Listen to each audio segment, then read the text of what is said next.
कहते हैं और मालूम है, बोले जब हम विद्यालय में पढ़ते थे हम आपको चिढ़ाया करते थे, हम आपसे कहते थे क्यों सुदामा जी विवाह करोगे, तो तुम कहते थे मुझको नहीं करना भैया विवाह विवाह।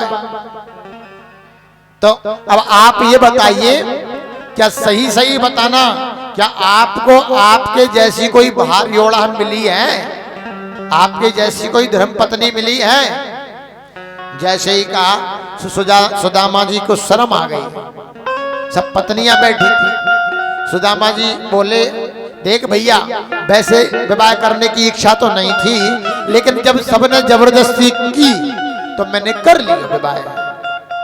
अब जैसे ही कहा तो कन्हैया बोले क्यों सुदामा जी तुमने विवाह कर लियो, हमको बुलायो भी ना, हमको निमंत्रण भी ना दियो। सुदामा जी बोले देख कन्हैया हमने तो एक विवाह कियो और तूने बाको तायनो मार लियो, हमने एक विवाह कियो और में हमने तुमको ना बुलायो तो तूने तायनो मार लियो, और तूने तो इतने सारे विवाह कर लिए और तूने तो एक में भी ना बुलायो। कन्हैया बोले सुदामा जी मालूम है हमारे विवाह कैसे हुए? बोले कैसे? बोले हमारे विवाह ऐसे हुए कि पता पड़ी कि शाम तक कुछ नहीं है, न सगाई न संबंध कुछ नहीं, और जब पता चली कि सुबह बहू आ गई घर में, ऐसे विवाह हुए, ऐसी बहुएं आई। सो महाराज सुदामा जी से कहा, कन्हैया कहते हैं एक बात बताओ सुदामा जी, जब आपने विवाह कर लियो, भाभी जी घर में हैं, तो जब आप आए तो भाभी जी ने जरूर कछु न कछु भेजो होगा हमारे लिए। अब जैसे ही कही सुदामा जी अब विचार करने लगे, अब मैं कैसे बताऊं कि कहाँ भेजो, क्योंकि सब पत्नियां बैठी हैं, पत्नियां सोचेंगी ये गरीब मित्र है, गरीब सखा है, इसलिए लेने की ताइयां आयो होगो। सुदामा जी संकोच में पड़ गए, तो पोटली को कांख में दबा लेते हैं, लेकिन कन्हैया बार बार पूछते हैं हमारी भाभी जी ने हमारे लिए क्या भेजो है।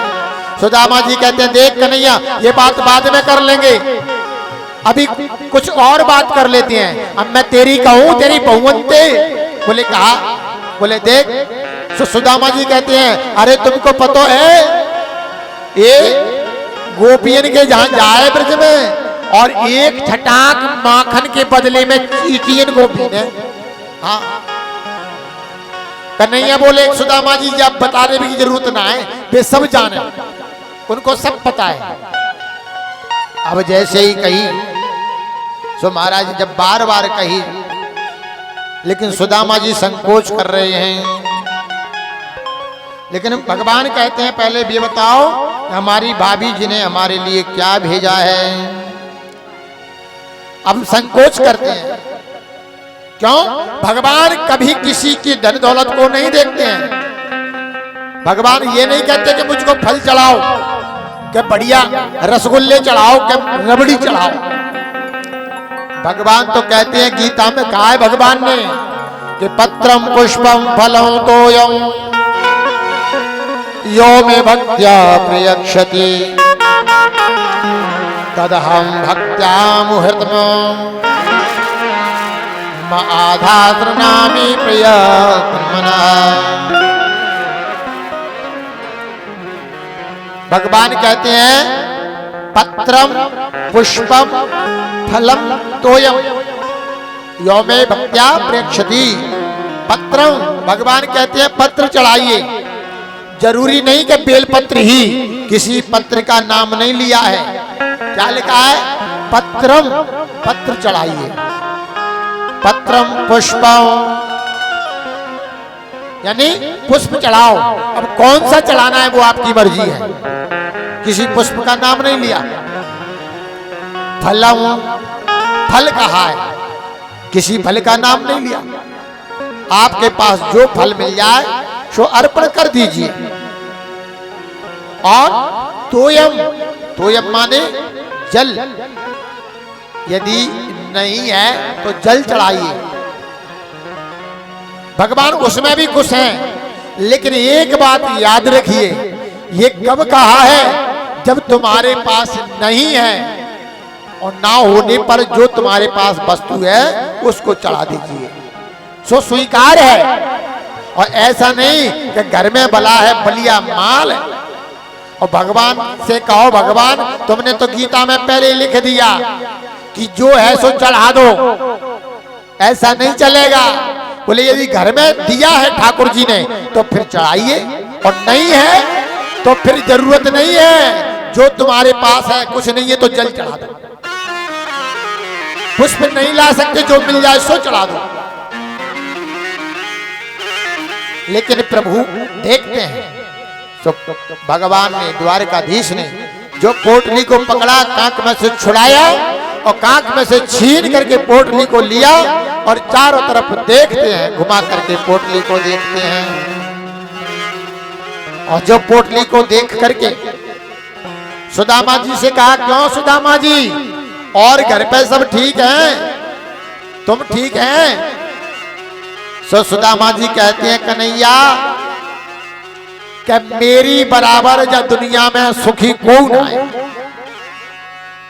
पोटली को घुमा करके सुदामा जी की पोटली को घुमा करके कन्हैया कहते हैं सुदामा जी ये तो हमको मालूम है कि तुम कितने सुखी हैं और कितने दुखी हैं, ये तो हमको सब मालूम है कितने सुखी हैं। महाराज जैसे ही पोटली को खोला और पोटली को खोल करके उसमें तंडलों को देखा कि उस पोटली के अंदर एक प्रकार का भी साबुत चावल नहीं, 4 प्रकार के चावल। प्रभु ने उन चावलों की मुट्ठी भरी और अपने मुखमंडल में डाला और मुखमंडल में डाल करके कहा, मुखमंडल में डाल करके कहते हैं स्वर्ग लोक की संपत्ति का सुख मैं सुदामा को प्रदान करता हूं। दे दिया सुदामा जी को। दूसरी मुट्ठी भरी मुख में डाली और प्रभु ने संकल्प कर लिया कि सारी पृथ्वी के एक छत्र सम्राट को जो सुख मिलता है वो हम सुदामा को प्रदान करते हैं, और वो दे दिया। लेकिन तीसरी मुट्ठी जैसे ही भगवान ने मुख में डालने के लिए हुए तो रुक्मणी जी ने तुरंत कृष्ण का हाथ पकड़ लिया और इशारा कर दिया, अरे ज्यादा मत खाइए नुकसान कर जाएंगे।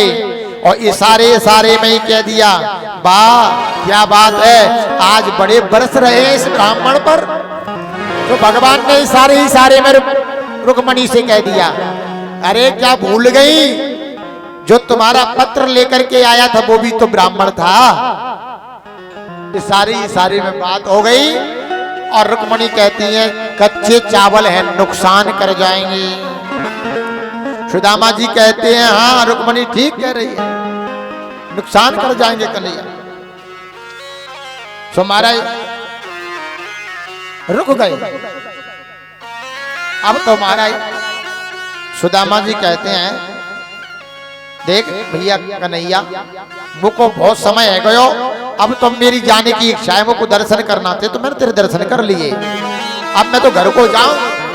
भगवान ने कहा हमने कब मना किया। तो सुदामा जी ने कहा ठीक है भैया। तो महाराज सुदामा जी चलते हैं, लेकिन द्वारकाधीश ने कहा सुदामा जी एक हमारा संदेश जरूर भाभी जी से कह देना। क्या? बोले हमारा संदेश कह देना।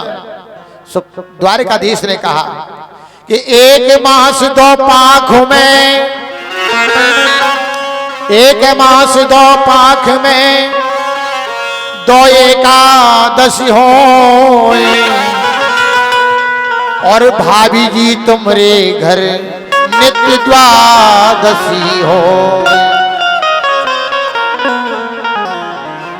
तुम्हारे घर रोज ही द्वादशी होए, अब एकादशी की जरूरत तुम्हारे यहां ना है। सुदामा जी गए और जैसे ही सुदामा जी गए तो सुदामा जी ने देखा कि भैया जहां सुदामा जी की झोपड़ी थी वहां तो महल खड़े हैं और सुशीला थी। तो प्रभु कृपा से हष्ट-पुष्ट मोटी ताजी हो गई। 10 दासियां आगे हैं, 10 दासियां पीछे हैं महाराज। अब तो बड़ा चकाचक। सुदामा जी तो देख करके रह गए।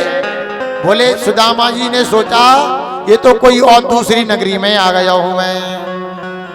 अरे सुदामा